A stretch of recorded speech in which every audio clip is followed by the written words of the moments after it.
Good afternoon. My name is Brandy Beltas, and I'm an attorney who practices bankruptcy law in downstate New York. This is Westchester, Long Island, and New York City. Um, I just want to discuss with you some of the basics of bankruptcy law um, and what happens during the bankruptcy process. Typically, what happens when a person contacts me to discuss bankruptcy, we meet to discuss how much they have in assets, what their liabilities or their debts are, and how much they have in income.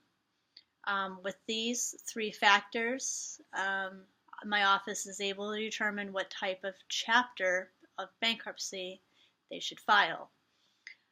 There are four different types of bankruptcy, but the two most popular for consumers are Chapter 7 and 13.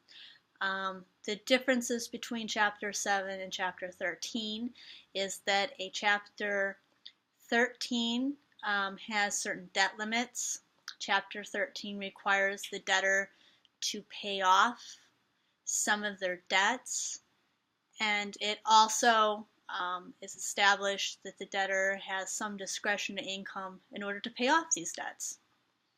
A Chapter 7 is simpler.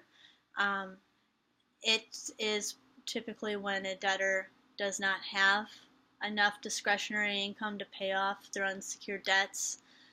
They don't have the debt limits of like the Chapter 13 is, and it's usually much quicker. With both chapters, it can be for consumer debts. It can also be for business debts. I represent both. Before a debtor can file the petition to get the bankruptcy case started, they have to participate in a bankruptcy class. After the bankruptcy class is over and they get their certificate, the petition can be prepared by the law office and then is filed with the court. Within a couple of days after the filing, a trustee is appointed to the case. The trustee represents the unsecured creditors. What they're doing is they're looking for assets.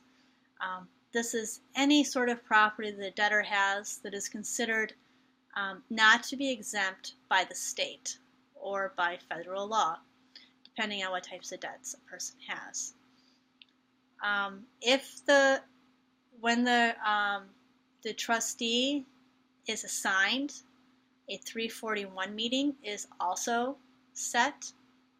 During the 341 meeting, the debtor will meet with the Chapter 7 trustee or the Chapter 13 trustee with their attorney and discuss how much the debtor has in assets, how much they have in liabilities. During the meeting, a creditor is also allowed to show up. This very rarely happens. And then after the meeting, then the trustee decides, with the Chapter 7 proceeding anyway, whether the debtor has any assets. If they find that the debtor does have assets, then they file discovery of assets, and it allows any of the creditors to put in claims for the debt they believe the debtor owes them. If they find that there are no assets to distribute, then they state that there are no assets to distribute, and they recommend for the court to close the case and to be removed from the case. When this happens, the judge will discharge the debts. This means that the relationship between the person and the debt is severed, so that any creditor can't go after the debtor personally. If you have any additional questions about bankruptcy, please feel free to give me a call. My office is happy to provide any information you need. My phone number is 914-294-4844. If you are a union member, please let my office know. We do a lot of work with unions. We'd be happy to provide you a discount. I hope this has been helpful for you. Please be advised this is for information purposes only, so it does not establish any sort of attorney-client relationship between my office and the viewer. Enjoy the rest of your day.